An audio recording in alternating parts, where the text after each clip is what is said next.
আসসালামু আলাইকুম। কেমন আছো সবাই? আশা করছি সবাই ভালো আছে, আর ভালো থাকবেই না বা কেন? কারণ এত রোদ গরমের মধ্যে হঠাৎ দুদিন ভালোই বৃষ্টি হচ্ছে, সত্যি সবারই মনটা খুশি হয়ে গেছে। তো এই বৃষ্টির দিনে বেরিয়ে পড়েছি, একটা বাড়ি ইনভাইট ছিল খন্নানে, তো সেখানে ইনভাইট খেয়ে ইচ্ছা আছে রাজবাড়ি যাওয়ার। শুধু আমি একা ঘুরবো না, তোমাদেরকেও ব্লগে পুরোটাই দেখাবো, আশা করছি সবার ভালো লাগবে। তাই ব্লগটা পুরোটাই স্কিপ না করে দেখো। তো আমাদের ট্রেন চলে এসছে। আমাদের প্রথমে ভেবেছিলাম বৃষ্টিতে পুরো ভিজেই যাব। খন্নান আর পান্ডুয়ার মাঝামাঝি প্রচুর বৃষ্টি হচ্ছিল, প্রচুর। তারপর খন্নানে গিয়ে একটু স্বস্তি হলো, কারণ খন্নানে আমাদের পান্ডুয়ার থেকেও কম বৃষ্টি হয়েছে। তো এখানে ইনভাইট খাবো ফার্স্টে। ইনভাইট খাওয়ার পর তারপর কিন্তু আমরা খন্নেন রাজবাড়িতে যাব। তো আমরা স্টেশনে নেমে পড়েছি। আমরা গুটি গুটি পায়ে যাচ্ছি, যেতে যেতে আমাদের মাহিরের খিদে পেয়ে গেছে। এবার কী খাবো করে করে আমরা একটু ডালমুট কিনে নিলাম। তো খেতে খেতেই আমরা চলে যাচ্ছি পান্ডুয়া স্টেশনে, খন্নানের দিকে। খন্নানের ওখানেই আমাদের কাছাকাছি আমাদের মানে রিলেটিভের বাড়ি, তাদের ওখানেই যাব আমরা। আমি আছি আর আমার যা আছে আর আমার ছোটো ছেলেটা আছে।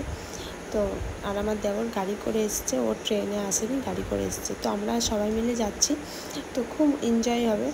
চলো। এখানে মাহির খুব লাফালাফি করছে সত্যি। আর বৃষ্টি বাদলের দিনে প্রচুর লোক কম, চারিধারটা ফাঁকা, দেখতেই পাচ্ছ। তারপর আমরা ইনভাইট খেয়ে চলে এসেছি। এসে একটা টোটো ধরে নিয়েছিলাম, তারপরে রাজবাড়ির সামনে আমরা চলে এলাম। তো রাজবাড়িতে এসে দেখছি 15 মিনিট আগে এসেছি। তো কাকু বললো যে 15 মিনিট তোমরা একটু পেছনে দেখো গে যাও, কাগজ ফুল গাছ আছে ব্যাকগ্রাউন্ডে, খুব সুন্দর। তো তোমরা সেখানে ফটোশ্যুট করতে পারো। সত্যিই তাই, ফটোশ্যুট এটা সেটা ভিডিও বানাতে বানাতে কখন যে 15 মিনিট পার হয়ে গেছে, কাকু নিজেই ডাকতে এসছে, চলো দেখবে না, খুলেছে। তো গেছে আমাদেরকে ডাকতে। তো আমরা এসে আবার রাজবাড়িতে ঢুকলাম। তো রাজবাড়িটা পুরোটাই দেখাচ্ছি, চলো। খুব সুন্দর পরিপাটিভাবে এখন সাজানো হয়েছে, তোমরাও দেখে নাও। আর এখানে আসলে একটা কথাই বলবো, মানে তোমরা কোনো ওকেশানে এসো, বেশি আনন্দ পাবে। কারণ আমরা গেছি, গিয়ে মাত্রই বলছে বেশিক্ষণ সময় দেব না, তোমরা ঘুরে যে যা করার, ফটো শ্যুট করা, ভিডিও করার করে নিয়ে তারপর বেরিয়ে আসো, বেশিক্ষণ সময় দেব না। তো আমি কাকুকে জিজ্ঞেস করলাম কবে তাহলে বেশিক্ষণ সময় দেবেন।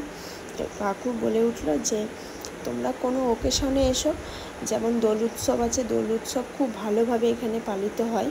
মানে এখানে অনুষ্ঠান করা হয়, নাচ গান হয়, সকাল থেকে রাত 10টা অবধি খোলা থাকে। যে কোনো ওকেশনে আসো, বেশি আনন্দ পাবে।